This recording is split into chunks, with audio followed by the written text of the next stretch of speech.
สบายดีปีใหม่พ่อแม่พี่น้องลุงป้าหมู่เพื่อนในสหายทั้งหลายพี่น้องเอ้ยสบายดีตอนเช้าเอาละพี่สน้องบายดีปีใหม่นี่ก็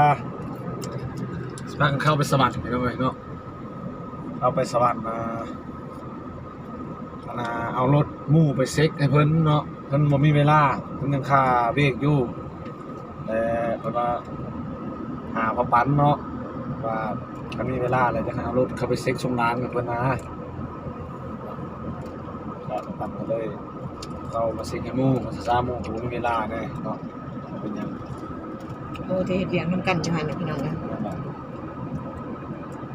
แล้วเพิ่นจะให้เอารถเพิ่นมาตั้งแต่เพิ่นแต่อาตมีมาเพิ่นแล้ววันนี้เพราะว่าร้านนั้นแหละเป็นร้านที่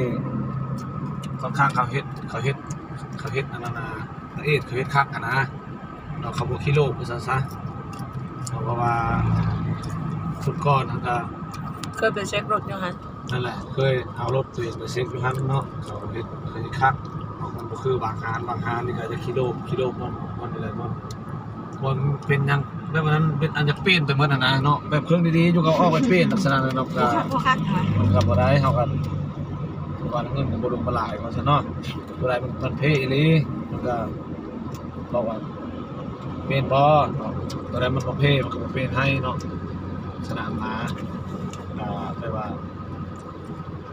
วางใจได้ว่าซะก็เลยมุ่งว่าจะเช็ครถก็พอดีเลยแหละพอดีเอาไปห้างวันเขาปัดเคยเช็คนั่นเลยเนาะ นั่นแหละรถของแม่นางใหญ่นี่พอดี8ปีเอาไปเช็คเทื่อนึงพอดีเบิด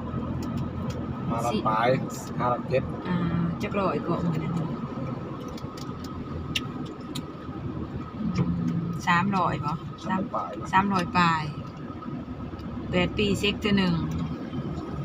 นี่เพราะว่ารถของแม่นางใหญ่เป็น มันขนุนป่ะ เป็นรถมือสองเนาะของเรานี่เนาะเนาะ นะรถงานโป่งกับขันช่อง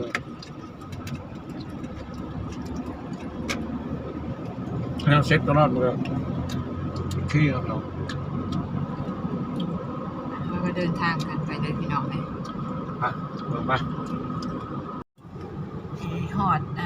ตลาดโลกพี่น้องเลยปากส่วนนะ ไปรับเตา ไปแล้วก็จะน้อยก็สิแวะเขาไปส่งเครื่องนี่เครื่องฝากไปทางไทยน้อยหนึ่งพี่น้องเลย ตลาดหลัก 8เนี่ย ตลาดหลัก 8แล้ว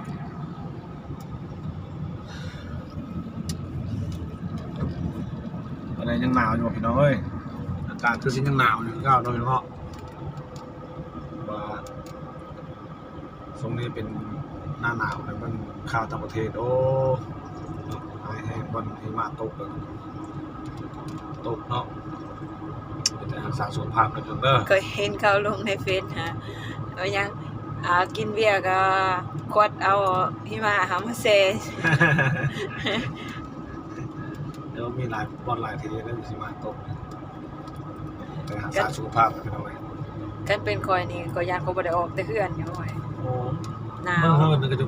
เมื่อเฮิร์นก็มาชมเลยมันยังยิงหยกเลย ดาแม่ยังเขาจะเอิ้นอัน ไดโนเสาร์ สัญลักษณ์ของแขวงสวรรณเขตคือ ไดโนเสาร์ วงเวียนไดโนเสาร์นี่พี่น้องเดินทางกันต่อพี่น้อง กินหลายนะหวาน หวานมันมีซื้อมันมี ธรรมดาอิ่มแล้วมีปองกินจ้อ อิ่มแล้วก็อิ่มบ่ยาอันนี้โยว่าครับรถบ่มีมือป้อนน่ะบ่มีมือกินน่ะก็เลยป้อนให้อิ่มแล้วก็ว่าอิ่มแล้วก็แล้วเนาะ ธรรมดาเนาะกินแล้วเลยปองกิน ยาเจ้าคิดเองนะบัดนี้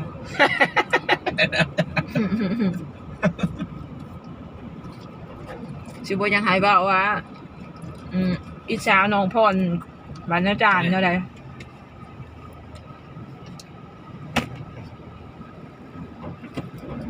เ ของพ่อบ้านอาจารย์เถอะผัวเราทางไหนของควรแน่ทางไหนกินไหนกินแน่ช่วงนี้พี่น้องเอ้ย แล้วก็เฮ็ดกินได้กินอยู่เด้เอาไปเข้าโคอยู่บ้านนี่เข้าเลย เอาอยู่ เหมือนเขาให้คนอื่นอยู่เด้เนาะใช่ไรขับรถในขี่อีกใช่ไรเนาะ พอเด็กๆแล้ว สวัสดีเต็กนะครับ บ่ได้เข้าแต่รุ่นเลยไอ้เต็กอะจับเครื่องตัวใดมากก็ย่อบ่จะขึ้นเลย ราคาเครื่องมันสูงโพดพี่น้อง แพงครับว่าแล้วมันเรื่องมากอะการขนส่งมันก็แพงน้ำมันมันแพงมันความคู่ยากครับอะไรเนาะปกติเขา บางเรื่องนี่ก็จอดเอาเครื่องฝากไปฟังไทยพี่น้องนะครับไปหอดหานเขาเลยคอยว่าเครื่องบ่ผ่าผันมาหอดแต่ฟังนั่นอีก ตอนแรกยังเอาเครื่องไปส่งให้บ่ผ่าอีกอยู่หานพี่น้องเลยแล้วมีห่าวมีราวตากผ้าคันบักเบงใหญ่พี่น้องคันบักเบงใหญ่ ทางเส้นนี้ทางเส้นคันมันง่ายก็ อันบ่จะใช่ละอันเด็กคันบักเบงใหญ่บ่เห็นซ้ำพอบ้างนะ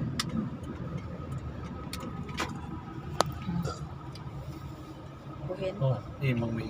อีมักมี อิ่มนะมีปอนนั่นเลยอิ่ม อย่า อิ่มไปกินเลยอิ่มกินเลยมีปอน เดี๋ยวบ่ก่อนเพราะว่าสิกินน้ำขับรถน้ำว่ะ ปลอดภัยปอนยังหมด บ่ เลย ปลอดภัย ขยะหลายไปเลย ปอนให้เพราะว่าอีมเนี่ยยังกินอยู่ก็หาแตกออกเนาะ ต่อแดดต่อเสียงแดด เอาแสงแดดตัวนี้นี่จะซอยตัวนี้ซอยเขาเพื่อนเบาเตะตัวนี้อันนี้มาทางนี้ก็มองเพื่อนเบาเตะ เส้นทางสวรรค์เส้นทางง่ายเส้นทางหลักๆ3 เส้น 4 เส้นเส้นนั้นเส้นนี้เส้นกลางนั้นคิวต่อกัน หลังจากเซ็กรถแล้วก็สิไปเพื่อน คนที่มีพระคุณของพ่อเอ๋ยนางใหญ่ในช่วงเวลาที่พวกเพิ่นยังน้อย ที่เราผมว่าออกง่ายๆคือ บ่มีข้าวกินบ่มีข้าวกินถือว่าบุคคลนี้ยืนมือเขามาช่วยเหลือ เราออกมื้อให้มื้อหน้าเราสิปั่นข้าว 3-4 ปั่นยายไว้อยู่ในเถียงอันให้พวกเพิ่นกินเด้พี่น้องเอ้ยความทุกข์ของพวกเพิ่นใหญ่น้ำปั่นข้าวของเราพี่น้อง เราหาเลขหางานเฮ็ดเอง หลังจากที่พวกเพิ่นใหญ่ขึ้นมาแล้วก็เวียกงานก็เราเป็นผู้หาให้ เดี๋ยวนี้เราป่วยไปแล้วเราป่วยเนาะเราฟอกไขหลังได้ 2 ปีเลย 2 ปีแล้วเนาะแต่ว่าแต่ละปีก็ให้ประกันกันปีแล้วนี่ก็ให้ก็มาครบแล้วบ้างก็จะให้อยู่เนาะแต่อยู่นิดๆน้อยๆเอาเลยเนาะเอาถ้าเอาบ่มีหลายก็ได้ใจเด้เอาพี่น้อง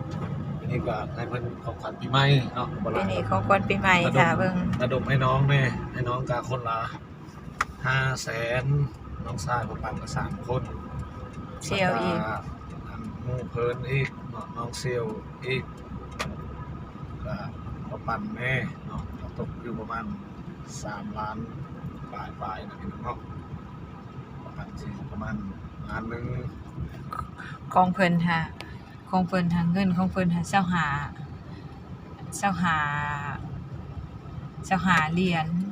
เพิ่นก็ให้คอยออกให้เพิ่นให้คอยเอาออกให้อีกของเพิ่นยังเป็นเงินร้อยอยู่คือมีนางใหญ่เว้าแหละบางเดือนล่างได้29เดือนนี้ได้25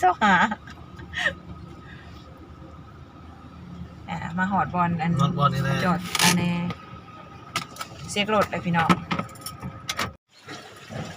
ลงมาหอดหานเลยพี่น้องแม่นางใหญ่ก็เลยมาหานางวันป่าเป็นงาม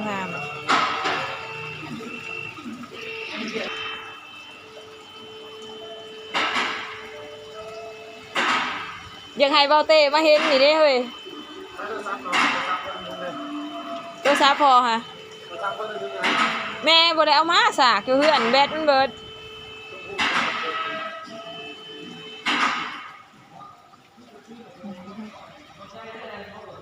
ปลายังได้สีดำนี่ถ่ายแล้วไง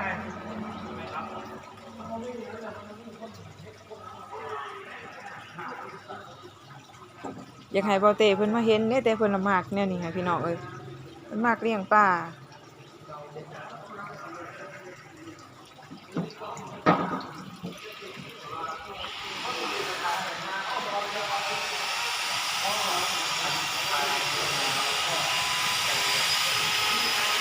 ทำหนักของมันขึ้นไปแล้ว